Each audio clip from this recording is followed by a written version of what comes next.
This is a second video of series about AWS Lambda function. Today I'm going to talk about the Lambda lifecycle. This is a very important fundamental item for anyone who is working with the production level Lambda. The reason are which help to reduce the cost and more importantly increase the performance. You should know what's inside the Lambda function, how does it work when you want to optimize. Mainly I'm talking about the below items with the demo. When the initialization of runtime of Lambda, and what is the cold start and warm start, and when to initialize database connection, fetching secret which help to reduce the latency, and finally a tip for writing better and robust code inside the Lambda. Just before kickoff, as usual, please like and subscribe if you like this video. It would be really appreciated. Let's start. Right, as usual, let's dig in a bit of theory. This is a typical life cycle of the Lambda function. Mainly there are three parts of the life cycle. The very first one is the init, and then invoke, and the shutdown. So let's go into each space separately. Let's start with the init. This is the place where mainly setting up the runtime environment and initialize your code. This init phase is happening only once per life cycle. As you can see, the invoke could be happen 2 times, but for given life cycle, the init phase happening only 1 time. I'm not covering today the extension init, which is a bit of, because it's a bit of advanced topic, and I am covering in a separate video along with the layers. By the way, I'm showing here the extension init to make sure you are aware that something exists in init space. Cool. Other than the extension init, there are 2 phases, runtime init and function init. The first one is a runtime init. This is where your runtime gets set up. If your code is running in a Node.js, then it set up the virtual environment with the compatible operating system with the Node.js. Then the function init. This is again very important phase. This includes some part of your function code. Example, all the code outside the handle function are considered as a function init in this phase, which will be executed as a part of the whole init phase. Let's quickly check this in a Lambda function in AWS console, which make more sense. To go to the AWS console, we call it a call start, whatever its time taken to finish this init phase. So we will see the warm start in later, but for the time is taken to init phase init, we call it call start. I am in the AWS console in the Lambda page, and I have an existing Lambda function ready. Please create a Lambda function using Node.js if you want to create, or if you want to work along with me. Otherwise, you can try out later in your own time. If you are new to this Lambda function, please check my previous video, which is part 1. Before come to this, that will make more sense. Let's open the Lambda function and let's go to the code. Right. As you can see, this is a very simple Lambda function. What does it do? Which console log the event, whichever event it passed to this Lambda function, and it's return as object, response object, which has a status code 200 hard coded, and the body is a simple string. That's all. Very simple, right? As I mentioned earlier, regarding the function init, so I'm talking about the function init. So any code outside the handle function, for example this one, any code. So let's say we added the console logs. We can say I'm executing in function init phase. So any code, as I mentioned, any code outside the handler, this is a handler function. Outside the handler function will be executed in function init space. So AWS charge for you any duration which take for function init, but it doesn't charge for runtime, because runtime is something they made up for you, and it doesn't charge for runtime, but it charge for function init. So we will see this all this in a demo and later on. Then we can check in the CloudWatch log and see how much it take duration and how to get these phases one by one. Right, the next phase is invoke phase. Inside the invoke phase, your code is start to run. This could be end up with the successfully or with the errors if the code execution has any runtime issue. Then the AWS wait for the next request. If the second request or the subsequent request reaches, then AWS use the same environment which got created within the first in its phase. As per this scenario, the both two requests, this request and this request, will happen within the single lifecycle and keep using the same environment. The next step is a shutdown. The phase is a shutdown. Shutdown phase basically has a two subphase. First one is a runtime. The second one is a extension shutdown.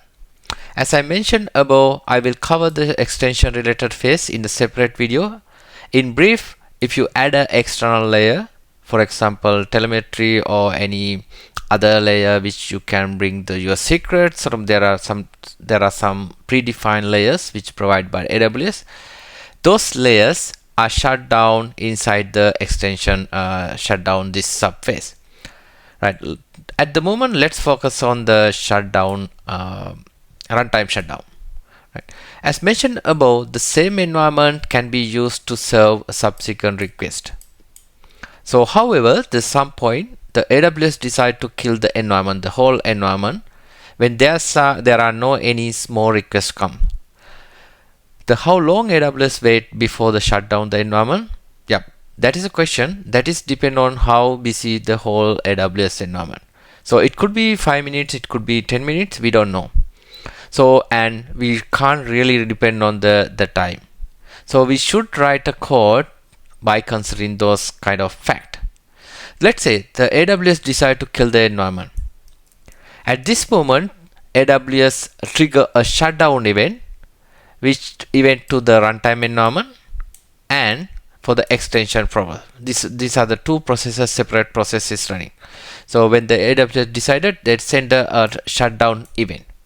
If the Lambda service does not receive a response within the 2 seconds, they send the event and they wait for 2 seconds. If the within 2 seconds they haven't responded yet, respond back, then it's terminate the whole process using the sig kill. So this is kind of, sometimes you can see the sig kills in your AWS CloudWatch logs. So that's kind of this is a kind of Lambda lifecycle in a theory. Let's check this page. All the phases is the demo, so that make more sense. Just before go to the console, I want to show you the warm start. We talked about the cold start earlier. What is then warm start? In this scenario, the second request, which is this one, use the same environment which got created at the very beginning, and it doesn't create a new runtime environment. Due to this reuse the same environment, the second request is very quick and very fast, which has a warm start. So if I talk about the very first invoke, which this has a, if I go back, this one has a warm start, cold start. The second request, this is the second request which has a warm start. Right, I'm in AWS console, and let's go to our predefined Lambda function. As you can see, the Lambda function is, if you go to the code, the Lambda function is very pretty basic, and which log the event and the return the response as I showed earlier. Right, so what we can do, we will add a few console logs. One is outside the handler. So what I'm doing, I'm adding a console logs outside the handler. I added some icon, then we can see in the CloudWatch nicely, which says I'm outside the handler and execute in a function in its phase. Then I want to add another logs which is inside the handler function. So if I go back, this is I'm inside the handler. So basically I want to see these logs in a CloudWatch log, and we can have a look, verify our phases. So what we need to do, as we did change, we need to redeploy, otherwise the change won't happen. This is for more beginners, like what we have done changes, we need to redeploy.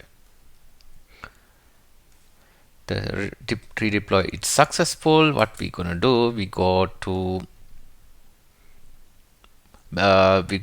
test, and what we can do, we can trigger this lambda.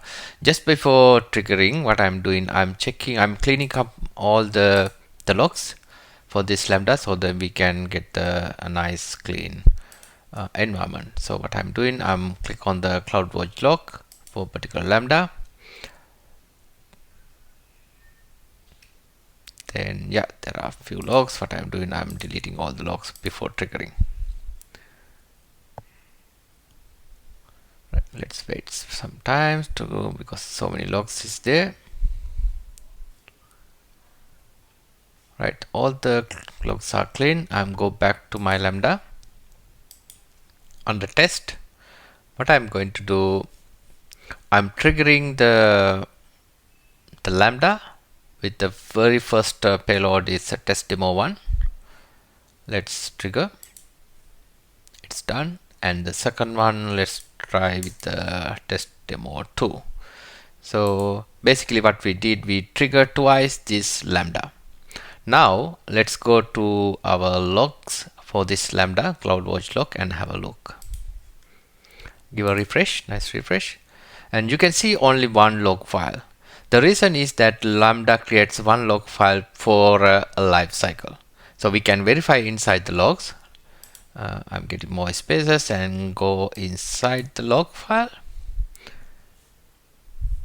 And yes, okay, you can see more logs. What we can do, you can see the first one invocation. So this the first invocation, it's start with here, it's go up to this point. Then this is the second invocation. Right. The if we talk about the first invocation, as you can see, this one is says init start. This is actual the init extension. It's runtime init. This is the one it shows here. And if you go to the report, this report has a compare with this report and the second report. You can see the first one has an additional. I'll a little bit zoom out. So, and I open this one too. This is the first request, the report, which is the says okay, how much the memory use, how much it's time taken, and how much for the what's the duration of the init space. So over here you can see the init duration, but for the second request you do not see the init duration. That means its init duration happen only the first occurrence for the life cycle. It happened one time per life cycle. Right.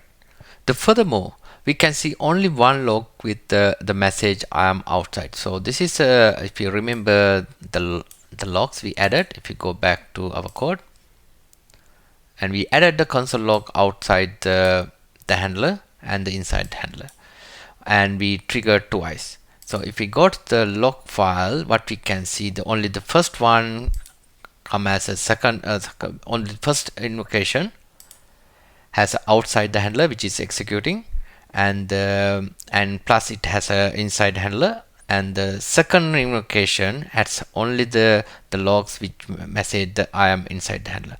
That means for the given life cycle, for the given lambda life cycle, the outside the handler execute only once. So this is the, if you go back to our theory, so this is the function init what I am talking about. The function init, which is any code outside the handler. So go back to our logs. Yeah, this is the one it shows here.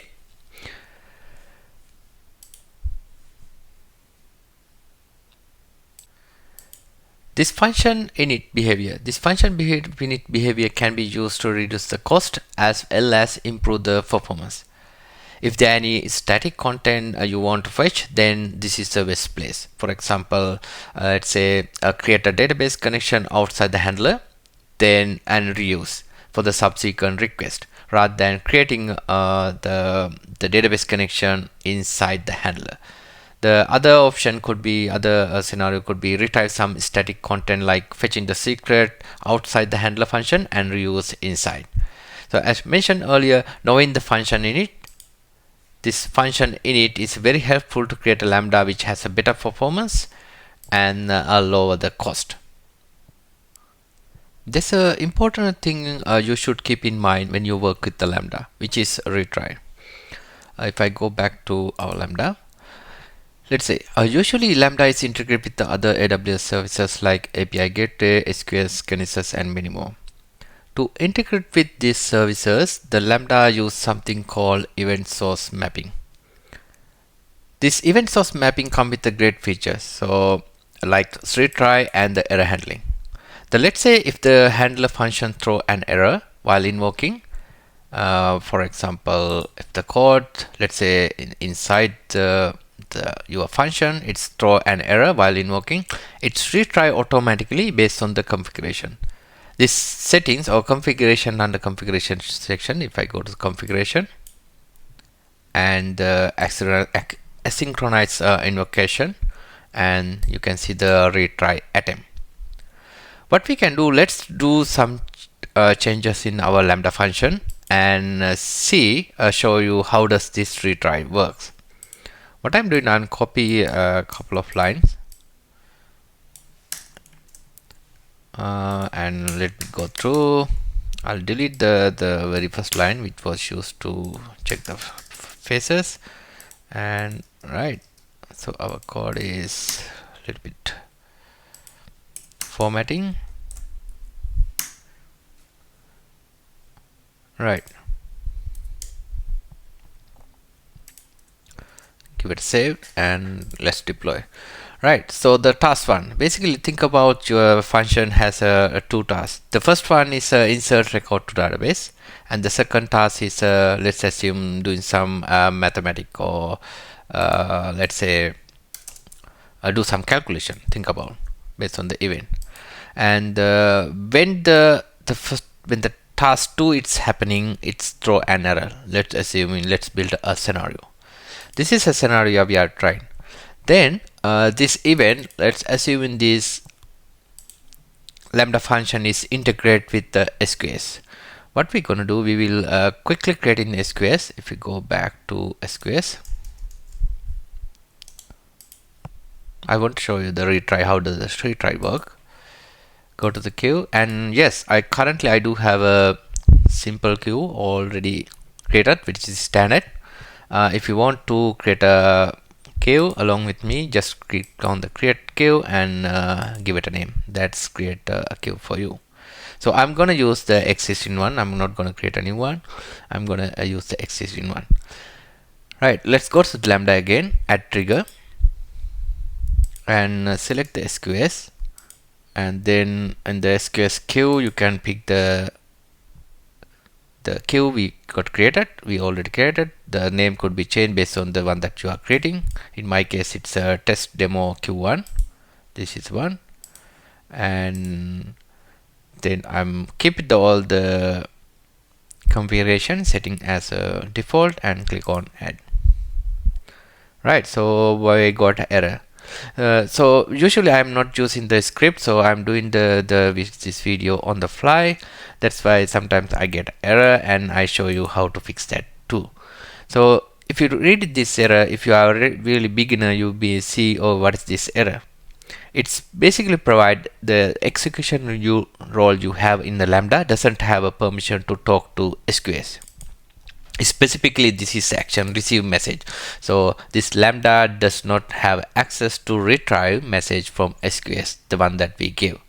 So how to fix that? It's easy. I'm opening the Lambda, the Lambda in the separate tab, so I can show you, and go to configuration, and you can find the rule which attached to Lambda is under permission.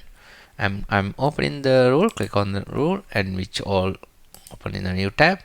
And what you can see, the current Lambda function has a role which has a basic functionality, basic permission. It can create logs and push logs. That's all. What we need is we need to add a permission a little bit bigger this bit to make sure you can see all the stuff, and add a permission, add policy. I'm going to attach a policy to our Lambda role. So basically we are adding SQS. In this case I'm adding SQS full access, but in the real world you should not give a full access. So I do have a separate video for IAM, which is permission, authentication and authorization sort of thing. You can have a look in later, but link I will be put the link in the comment below. So I'm adding the permission. This will give a full permission to access any SQS, right? I'm closing because our Lambda role got updated. I'm going back to my Lambda. This is Lambda. So then go back to the very first screen where we were trying to add SQS to our Lambda. Now if I click on add, it should add without any error. Yes, that's cool. So the queue SQS added to our Lambda function. And if I go back to again the asynchronous invocation, currently has a retry is attempt 2. What we can do now, we go to our queue and put a message. Right, our Lambda is integrated with the SQS. Now send a message in SQS. Let's go to the SQS window, click on the message itself. I'm inside the message queue, the test demo queue1, and you can send a test message by clicking the send and receive message. So what I'm doing, I'm send a message. Let's say this is sorry, I'm hard to type. Test message. You can put any message as far as you like. So what I'm doing, I'm just going, before hitting the send message, I'm going to CloudWatch and check whether is there any logs. Seems like everything got clear. I'll clear all the logs and click on send message. This will send a one message. The message has been sent and ready to receive. The consumer, as a consumer is our Lambda, should trigger with this message. So what we can verify by going to the CloudWatch, or you can see the monitor. If you go to the monitor, you can have a look invocation through the metrics. Sometimes a little bit delay to show the reflect the latest messages, but you can have go to the CloudWatch logs and give a refresh. Right, let's open the CloudWatch log, and you can see still we send a one message and we got a one log file. Let's give a just wait, because it should get 2 times. Right, we got the time.